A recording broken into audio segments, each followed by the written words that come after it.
দেড় বছর পর বিসিবির ইলেকশন নাজমুল হাসান পাপন কি আবারও নির্বাচনে নামবেন?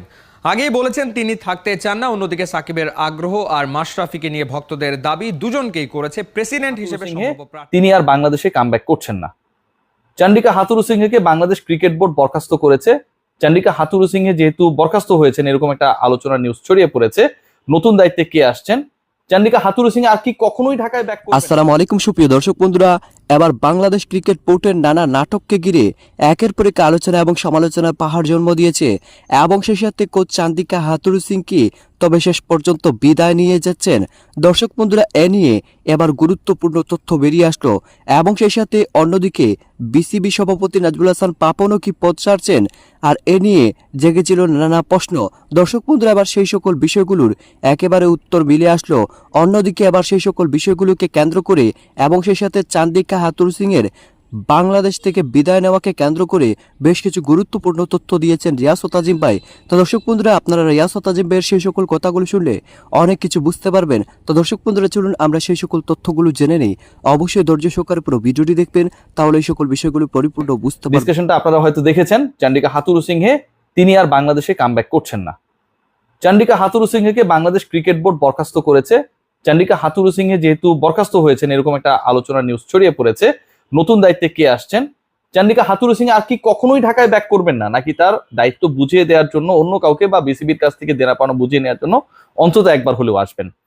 আমার যে সোশ্যাল হ্যান্ডেল রয়েছে, সেটা ফেসবুক, ইউটিউব, আমার পার্সোনাল যে অ্যাকাউন্টটা রয়েছে, প্রচুর মোটামুটি 1000 মনে হয় আপনার টেক্সট এসেছে যে আসলে চন্ডিকা হাথুরুসিংহের ইস্যুটা কি। রিয়াসাদ ভাই একটু ক্লিয়ার করেন। ঈদের আগের রাতে যখন আসলে অনেকটা এরকম মুডে নেই যে কন্টেন্ট বানাবো বা আলোচনা করব, ঠিক সেই সময়টায় অনেকটা বাধ্য হয়ে ডিসকাশন করতে হচ্ছে, কারণ অনেক ধরনের স্পেকুলেশন তৈরি হচ্ছে এবং চন্ডিকা হাথুরুসিংহ আসলে আসছেন কি আসছেন না এটা নিয়ে একটা বড় ধরনের এই মুহূর্তে বাংলাদেশে ক্রিকেট অঙ্গনে ডিসকাশনস রয়েছে এবং সেটা খুবই প্রাসঙ্গিক, কারণ চন্ডিকা হাথুরুসিংহের প্রিভিয়াস এক্সপিরিয়েন্স বাংলাদেশ ক্রিকেটের সাথে, প্রিভিয়াসলি তিনি যেভাবে বাংলাদেশ ক্রিকেটকে টাটা বাই বাই বলে চলে গেছেন, সেটাও খুব একটা সুখকর ছিল না বিসিবির জন্য। হুট করেই তিনি ডিসাইড করেছিলেন that he is going to take the responsibility of SLC, Sri Lankan cricket বোর্ডের দায়িত্ব তিনি নিতে যাচ্ছেন, এন্ড বিসিবিকে তিনি টাটা দিয়ে দিচ্ছেন। বাংলাদেশ ক্রিকেট বোর্ড সেটার জন্য প্রিপেয়ার ছিল না। Nazmul Hasan Papon he made call to Chandika Hathurusingha, Hathurusingha সেই কল রিসিভ পর্যন্ত করেননি। এরপরে তিনি দ্বিতীয় দফায় বাংলাদেশের কোচের দায়িত্ব নিয়েছেন। এবারও একই ঘটনা ঘটতে যাচ্ছে কিনা এই ধরনের স্পেকুলেশন তৈরি হওয়া, এবং বাংলাদেশ ক্রিকেট বোর্ড এমন একটা সিচুয়েশন এই মুহূর্তে রয়েছে যেখানে পরিবর্তন হচ্ছে অনেক। ক্যাপ্টেন পরিবর্তন হয়েছে, সিলেকশন প্যানেলে একটা বড় পরিবর্তন এসছে, এবং সিলেকশন প্যানেল ক্যাপ্টেন পরিবর্তনের পাশাপাশি নাজমুল হাসান পাপন তিনিও বিসিবি প্রেসিডেন্ট হিসেবে বেশি দিন থাকতে চান না, এরকম একটা ডিসকাশন রয়েছে। আকরাম খান পরবর্তী প্রেসিডেন্টের দায়িত্ব নেবেন, মানে ওভারঅল আসলে একটা পরিবর্তনের আলোচনা চলছে। আবার আরেকটা আলোচনা চলছে, সেটাও খুব বেশি প্রাসঙ্গিক, চন্ডিকা হাথুরুসিংহের বিতর্কিত রোল।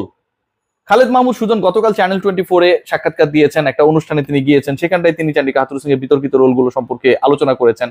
এর দুদিন আগে এই একই পার্সন খালেদ মাহমুদ সুজন, যিনি ক্রিকেট অপারেশনস এর ভাইস চেয়ারম্যান, বাংলাদেশ ক্রিকেট বোর্ডের খুব প্রভাবশালী ডিরেক্টরদের একজন, গেম ডেভেলপমেন্ট কমিটি চেয়ারম্যানের দায়িত্বে রয়েছেন। বিতর্ক কিভাবে তৈরি হয়েছিল, বিশ্বকাপে বাংলাদেশ কেন খারাপ করলো, হাথুরুসিংহ কিভাবে বিতর্কিত করেছিলেন পুরো প্রসেসকে, চন্ডিকা হাথুরুসিংহ যে আসলে একতান্ত্রিক ভূমিকার কারণে বাংলাদেশকে ভুগিয়েছেন থ্রুআউট দ্য ওয়ার্ল্ড কাপ, এই ব্যাপারগুলো তিনি ক্লিয়ার করেছেন। সো যখন ক্রিকেট বোর্ডের ভেতর থেকে এরকম ডিসকাশন আসে এবং সেটা প্রকাশ্যে বিভিন্ন গণমাধ্যমে আমরা দেখি, এবং ক্রিকেট বোর্ডের প্রভাবশালী ডিরেক্টর এই আলোচনাটায় অংশগ্রহণ করেন, আবার চন্ডিকা হাথুরুসিংহের প্রিভিয়াস এক্সপিরিয়েন্সটা উইথ বাংলাদেশ ক্রিকেট যখন খারাপ হয়, এবং চন্ডিকা হাথুরুসিংহের সাথে একটা গণমাধ্যমের কথোপকথনে তিনি যখন লিখেই দেন যে তিনি আসলে বাংলাদেশে আর কখনোই আসবেন না, হিজ অ্যান্সার ওয়াজ নেভার, এবং তারপরে তিনি একটা ইমোজি দিয়েছেন। সো চন্ডিকা হাথুরুসিংহকে বাংলাদেশ ক্রিকেট বোর্ড বরখাস্ত না করলে তো তিনি আসবেন না, তিনি তো নতুন কোথাও চাকরি পাননি। এটা খুব স্বাভাবিক চিন্তা করা, ভাবনায় আসা, এবং এটা নিয়ে একটা স্পেকুলেশন তৈরি হওয়া। আসলে ঘটনাটা কি ঘটেছে আমি যদি একটু আপনাদের বলার চেষ্টা করি, বা ঘটনার রিয়েল ইনফরমেশনটা আপনাদের সাথে শেয়ার করি, সেটা হচ্ছে পার্টিকুলার সেই নিউজ চ্যানেল থেকে চন্ডিকা হাথুরুসিংহের সাথে যে যোগাযোগ করা হয়েছিল, তাদের যে হোয়াটসঅ্যাপ চ্যাট ছিল, সেটা অনেকটা এরকম। ঈদ মোবারকের একটা হচ্ছে তাকে আপনার কার্ড পাঠানো হয়েছে, এরকম আজকে মোটামুটি 200-300 কার্ড আমিও পেয়েছি, আপনারাও পেয়েছেন, এবং বিরক্ত হচ্ছেন সবাই আমরা জানি যে এগুলো দেখতে দেখতে। ঈদ মোবারক ফেসবুকে একটা স্ট্যাটাস দিলেই হয়, সারাক্ষণ এসব পাঠানোর কোনো দরকার নেই আমি মনে করি, এটা আমার পার্সোনাল আইডিয়া। তারপরে লেখা হয়েছে CHOCH, আমি কিন্তু আবারও পড়ছি CHOCH, চোচ, কোচ না, COACH কোচ না, হ্যাঁ, চোচ। When will you come back Bangladesh? সেন্টেন্সটার মধ্যে যথেষ্ট ভুল রয়েছে। আমি ইংলিশে খুব বেশি কখনো ভালো ছিলাম না, কিন্তু এটার মধ্যে যে ভুলভাল রয়েছে এটা নিয়ে কোনো ডাউট নেই। হ্যাঁ, এবং বাংলাদেশের পরে হচ্ছে একটা ফুল স্টপ, তারপরে হচ্ছে একটা প্রশ্নবোধক চিহ্ন, মানে এটাও আসলে কোন ধরনের ইউজ আমি জানি না। যাই হোক, এরপরে হাতুরু সিং এর অ্যান্সার ওয়াজ নেভার। হ্যাঁ, এবং তারপরে সেখানটায় প্রশ্নকর্তা একটা হচ্ছে দুঃখের ইমোজি দিয়েছেন, এবং হাতুরু সিং এখানে একটা পশু পাখির একটা ইমোজি দিয়েছেন। আপনারা হয়তো দেখতে পাচ্ছেন ব্যাপারটা, এরকমই ঘটনাটা ঘটেছে। এরপর আবারও যিনি প্রশ্নকর্তা, যিনি কন্টেন্টটা বানিয়েছেন এবং যে কারণে আসলে এই আলোচনাটা শুরু হলো, চান্দিকা হাতুরু সিং না বলেছেন তিনি বাংলাদেশে কখনো আসছেন না। আর ইউ শিওর, CHOCH, চোচ, ঠিক আছে। এরপরের কনভারসেশনটা আসলে আমার কাছে নেই, এটুক পর্যন্ত আমার কাছে ছিল। এখন ইস্যু যেটা, সেটা হচ্ছে যেহেতু চান্দিকা হাতুরু সিংহে তিনি প্রশ্নের উত্তরে উল্লেখ করেছেন যে তিনি আর কখনোই আসবেন না বাংলাদেশে, নেভার, এবং চান্দিকা হাতুরু সিংহে এই উত্তরটা যখন দিয়েছেন উইথ কনফিডেন্স, এবং তিনি যদি আর কখনোই বাংলাদেশে না আসতে,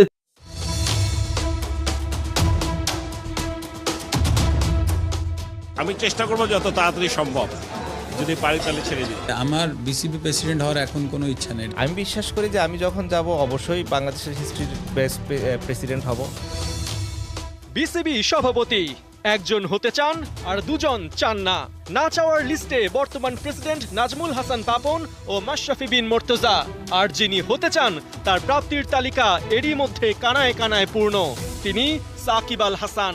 তবে কি চাওয়া অনুযায়ী সাকিবই হচ্ছেন পরবর্তী বোর্ড প্রধান?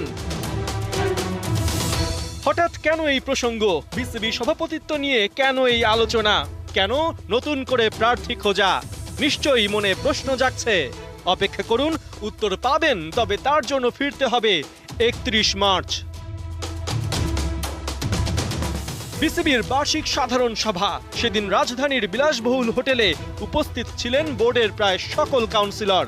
ওই এজিএমে বিসিবির গঠনতন্ত্র সংশোধন, আয় ব্যয়ের নিরীক্ষা অনুমোদন, বাজেট প্রণয়ন, নতুন অডিট প্রতিষ্ঠান নিয়োগ, আঞ্চলিক ক্রিকেট সংস্থার কার্যক্রম সহ বেশ কিছু সিদ্ধান্ত নেওয়া হয়।